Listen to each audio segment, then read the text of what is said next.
Información precisa, completa, veraz, objetiva e independiente. Directo a tu pantalla. Voz de América en RCR 750.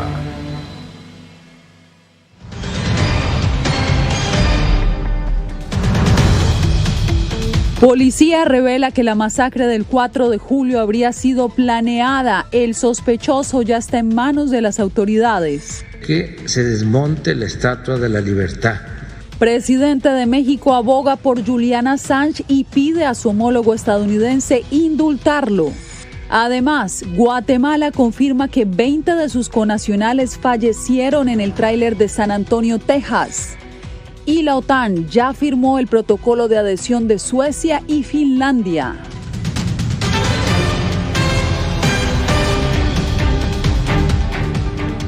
Bienvenidos, aquí comienzan las noticias en El Mundo al Día.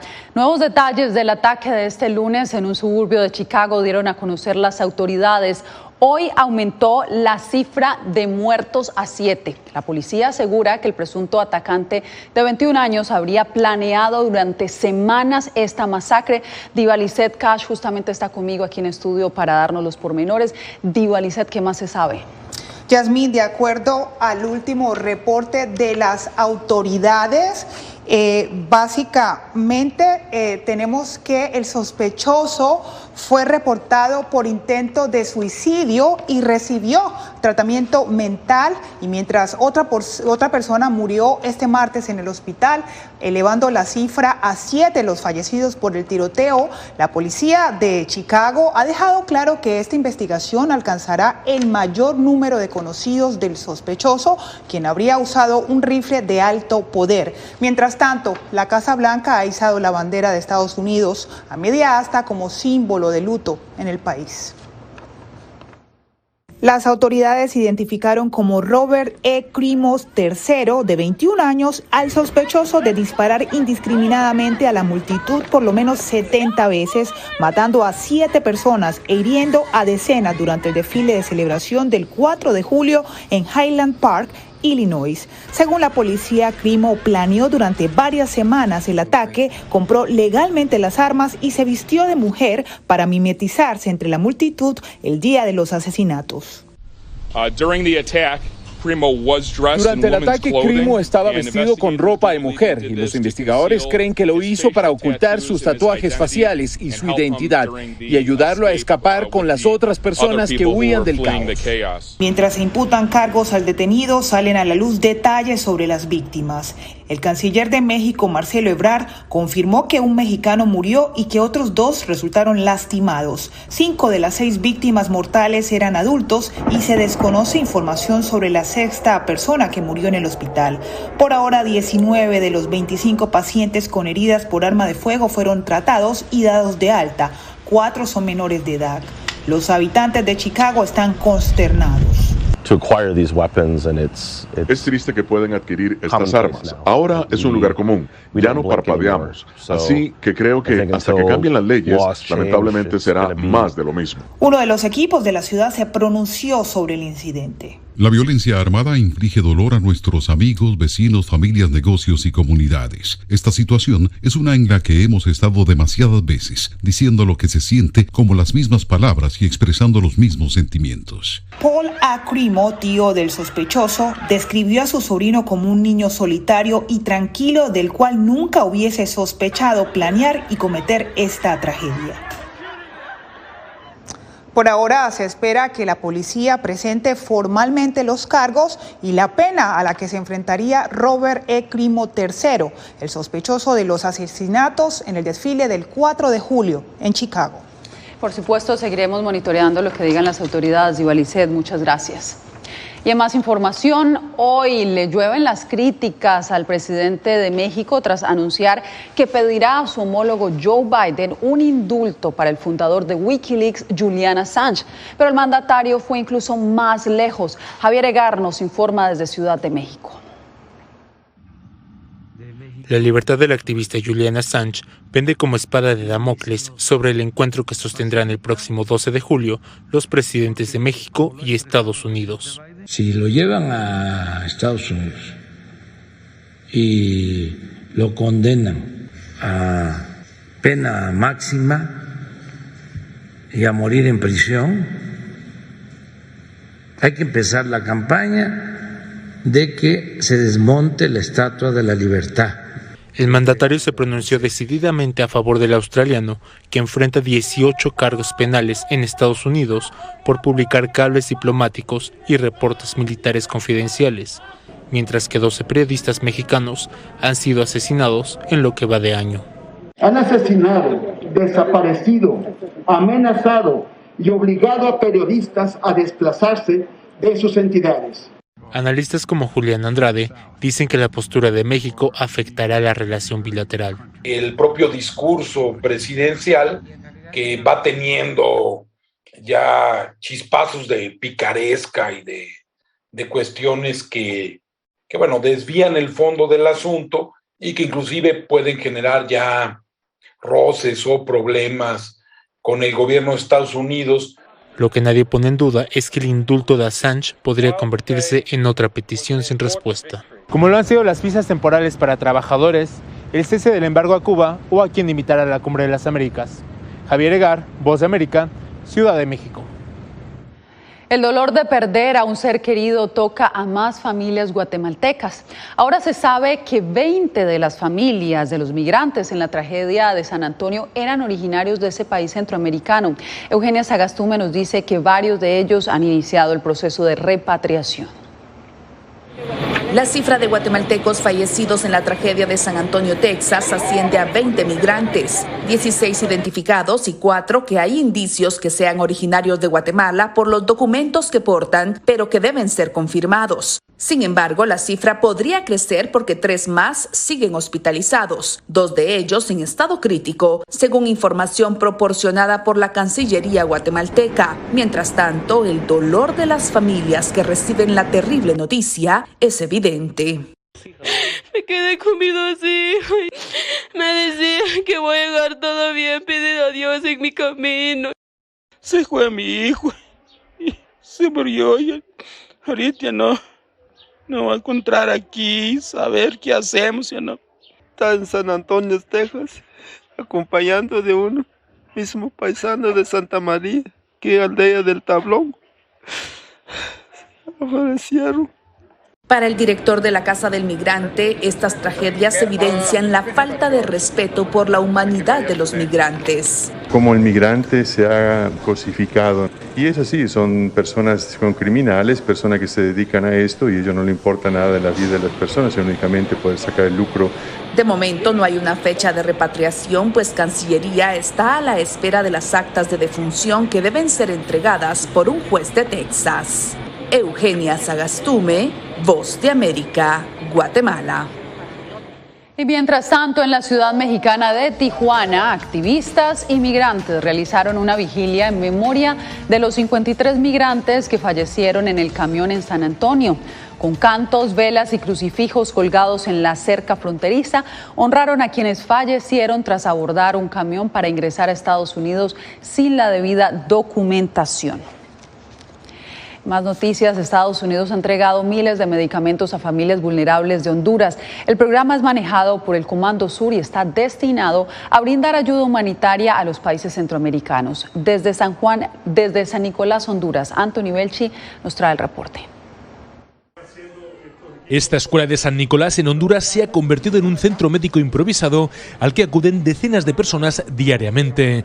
Para la mayoría, esta es la única manera de acceder a una mínima asistencia sanitaria. Excelente trabajo. Creo que la comunidad necesita más personas así, necesita ayudas, no solo en la parte de la salud, sino apoyo a nuestro patronato. Este centro está gestionado por las Fuerzas Armadas estadounidenses y la Cruz Roja de Honduras. Durante los más de 2 años de pandemia, muchos de estos lugares quedaron inoperativos por cuestiones de bioseguridad, pero poco a poco se están reactivando. por la pandemia no hemos podido salir a ayudar a muchos, y en esto que venimos a ayudarlos ahorita estamos viendo que necesitan mucha ayuda, y hacía falta. La ayuda humanitaria que se destina en esta comunidad de San Nicolás, aquí en Honduras, también se lleva a cabo en otras zonas de la región, donde el acceso a la medicina es realmente complicado. Son áreas retiradas de la urbanización, entonces no tienen mucho acceso fácil a medicamentos, a buenos doctores o incluso a dentistas, alguien que les provea con indicaciones médicas. En los últimos días, la comandante del Comando Sur de Estados Unidos, la general Laura Richardson, aprovechando una visita en la base militar de Sotocano, que queda a escasos kilómetros, entregó una nueva remesa de material sanitario para que la población con escasos recursos pueda seguir manteniendo un control médico. Anthony Belchi, Voz de América, San Nicolás, Honduras. Los 30 aliados de la OTAN iniciaron este martes los protocolos de adhesión de Suecia y Finlandia. La medida busca aumentar la seguridad estratégica de Europa ante la amenaza de una agresión rusa. El proceso de adhesión amerita la ratificación de los congresos de las naciones que integran la alianza. Hablamos de meses. Me complace el hecho de que muchos aliados ya hayan comenzado y anunciado que lo harán más rápido de lo normal porque ven la importancia de un proceso de adhesión rápido. La aprobación parlamentaria de Turquía, sin embargo, podría eclipsar la adhesión, debido a demandas específicas de ese país, como el compromiso de extraditar por presunto terrorismo a personas vinculadas con los grupos kurdos ilegales. La decisión histórica de invitar al vecino de Rusia, Finlandia y a Suecia a unirse al club militar ocurre bajo la amenaza de que el presidente Vladimir Putin busque expandir la guerra más allá de las fronteras ucranianas. Así lo planteó el canciller finlandés. La membresía de Finlandia y Suecia no solo contribuirá a nuestra propia seguridad, sino que también a la seguridad colectiva de la alianza. Ante el anuncio de la OTAN, el presidente ucraniano abogó por más presión internacional contra Putin, argumentando preocupaciones de seguridad continental. ¿Puede Rusia crear otra crisis para todos nosotros en Europa? Sí puede. Basta con mirar los misiles rusos que vuelan sobre las unidades de potencia de las plantas nucleares en Ucrania. Mire y comprenda. Ni siquiera tenemos seguridad radiológica garantizada ahora. Rusia y su aliado vecino Bielorrusia han acordado el intercambio de misiles balísticos y nucleares. Jorge Agobián, Voz de América. Una carta escrita a mano le envió Brittney Griner al presidente Joe Biden. La basquetbolista estadounidense dijo que teme permanecer detenida indefinidamente en Rusia y le suplicó a Biden que no la olvide a ella ni a otros estadounidenses encarcelados. La deportista de 31 años fue detenida el 17 de febrero y acusada de llegar a Rusia con gran cantidad de aceite de cannabis como contrabando. Un delito que, según las leyes locales, conlleva hasta 10 años de prisión. Funcionarios estadounidenses dicen que Griner está siendo utilizada como peón político y piden su liberación.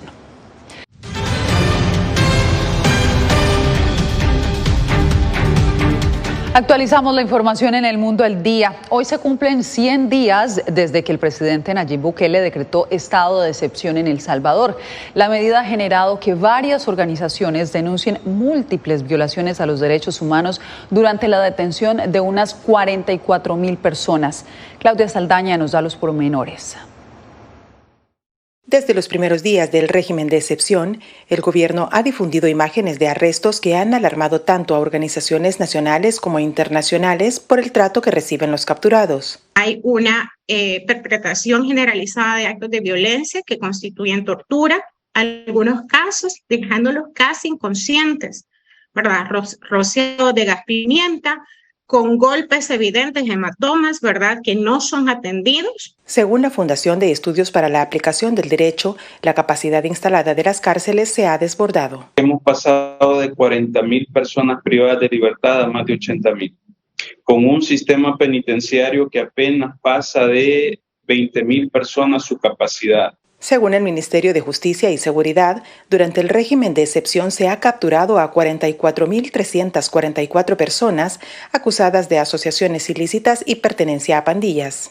No podemos parar ahora, porque si paramos ahora, ellos se van a reagrupar como nos demuestran que pueden hacerlo, van a adaptarse a la nueva realidad y una vez adaptados a la nueva realidad va a ser imposible extirpar ese cáncer de nuestro país. Estas medidas son infructuosas, no son nuevas y han demostrado ser totalmente inefectivas para el combate al crimen, ¿verdad? El presidente anunció que se ha iniciado la construcción de un centro de confinamiento del terrorismo, pero representantes de organizaciones advierten que esto no será suficiente para evitar el hacinamiento y el maltrato. Claudia Saldaña, Voz de América, El Salvador. Y de Centroamérica pasamos a información de Suramérica. Venezuela sobresalió en el más reciente informe de la Alta Comisionada de las Naciones Unidas para los Derechos Humanos, donde Michelle Bachelet mencionó pequeños avances de la administración de Nicolás Maduro. Sin embargo, asegura que al país aún le queda un camino muy largo por recorrer. Álvaro Algarra nos trae la historia. La alta comisionada de las Naciones Unidas para los Derechos Humanos destacó recientemente las reformas que ha iniciado el gobierno de Venezuela relacionadas con la justicia, la policía y la detención, al igual que la disolución de las Fuerzas de Acciones Especiales de la Policía Nacional. Pero Michelle Bachelet afirmó que aún hay mucho camino por recorrer en favor de las garantías fundamentales. Excelencia, sigo preocupada por las restricciones al espacio cívico y democrático en Venezuela.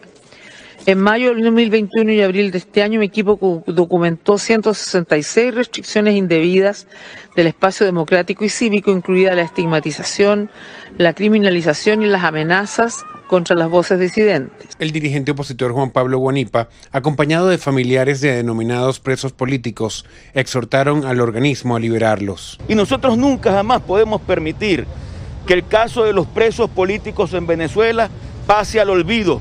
El activista por los derechos humanos Humberto Prado lamentó que Michelle Bachelet no haya logrado su objetivo en el caso venezolano. Después de 3 años teniendo oficiales en Venezuela, haciendo un trabajo de monitoreo y además de ello de estarle brindando asistencia técnica al régimen de Nicolás Maduro, simplemente tenemos una reiteración de violaciones de derechos humanos. El embajador de Venezuela ante el Consejo de Derechos Humanos de la ONU, Héctor Constant, destacó que en el informe presentado se reconozcan los esfuerzos y avances de Venezuela en el sistema de derechos humanos y en particular en la administración de justicia. Álvaro Algarra, Voz de América, Caracas. El oro fue el principal producto de exportación de Nicaragua en el 2021, con un crecimiento del 30% respecto al 2020. Pero todo podría cambiar luego de las sanciones de Estados Unidos a la empresa nacional Eni Minas. Donaldo Hernández nos explica. Aumentar las exportaciones de oro en un 12% y obtener unos $900 millones en ganancias eran las proyecciones de la Cámara Minera de Nicaragua para el cierre del año 2022. El economista Marco Peña advierte que las metas podrían cambiar, porque las sanciones de Estados Unidos a la empresa nicaragüense de minas tendrá un efecto. Si la sanción está proviniendo de la Oficina de Control de Activos, la OFAC, podrían poner en riesgo las exportaciones de oro. El también catedrático basa su argumento en que Estados Unidos es el principal comprador de oro y la sanción busca limitar las exportaciones nicaragüenses por considerar que Eni Minas y el presidente de su junta directiva, Ruy López, han canalizado ganancias a socios del sector privado y han sobornado a miembros del gobierno de Daniel Ortega. Para 2021, la exportación de oro reportó $700 millones. El 80% de las exportaciones de oro iban hacia Estados Unidos.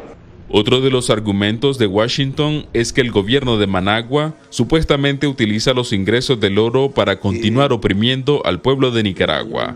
La presión de Washington, que está muy atada desde hace unos años a la problemática de la crisis. Hasta el momento, ni las autoridades del Estatal Banco Central ni del Ministerio de Hacienda se han pronunciado sobre la sanción a Eni Minas y tampoco sobre los efectos sobre el principal producto de exportación de Nicaragua. Donaldo Hernández, Voz de América.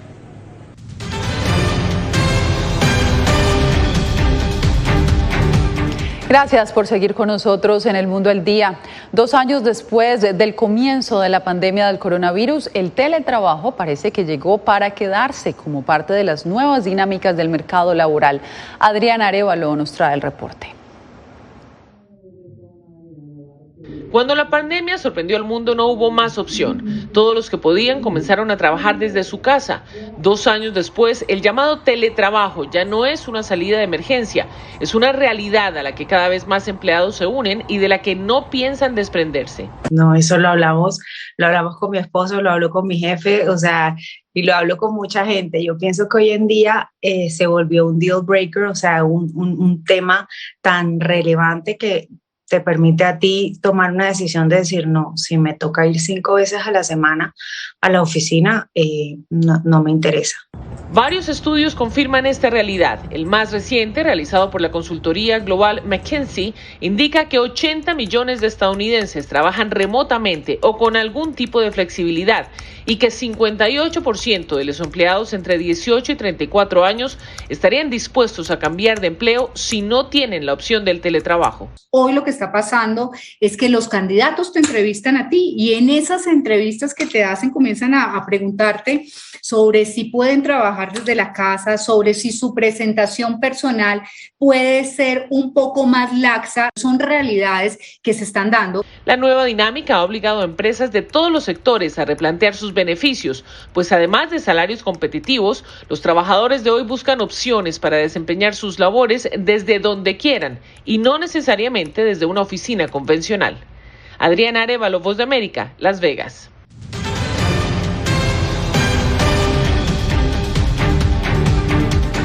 En Venezuela, una exreina de belleza calva encarna la lucha para educar sobre los efectos de la alopecia areata, una enfermedad autoinmune que provoca la pérdida de pelo en cualquier parte del cuerpo. Adriana Núñez Rabascal nos trae su historia. Y bueno, es duro porque la gente no está acostumbrada, en las esquinas tú no ves a una mujer calva. De vez en cuando a Yukensi Sapuki le cuesta reconocer su imagen en el espejo. La nostalgia la acecha al recordar los días en que comenzaba a sospechar que algo no estaba bien. En mi cabeza salían unos círculos en forma de moneda con apariencia muy lisa. Cuando estaba estresada, eso se caía. Cuando concursó en el Miss Venezuela 1986, resaltaba por su espesa melena oscura, pero hace 10 años fue diagnosticada con alopecia areata universal. Y en 6 meses se me cae el cabello, totalmente. O sea, solo un 20% de mi pelo era lo que yo tenía en mi cabeza. Fue entonces cuando decidió raparse. Uno no está preparado a enfrentarse a algo que, bueno, obviamente yo no lo pedí. Confiesa que por meses no paró de llorar, pero tomó fuerzas para hacer de su condición una causa, la de la belleza sin etiquetas, un lema que promueve a través de la Fundación Alopecia Areata, que apoya a 70 personas con esta afección. Nosotros debemos enseñar a la gente a respetar, a la gente no señalar. Y es justo ese el mensaje que intenta dejar en las futuras reinas de belleza que la siguen en sus clases de pasarela. Adriana Núñez Rabascal, Voz de América, Caracas. Radio Caracas Radio presentó Voz de América.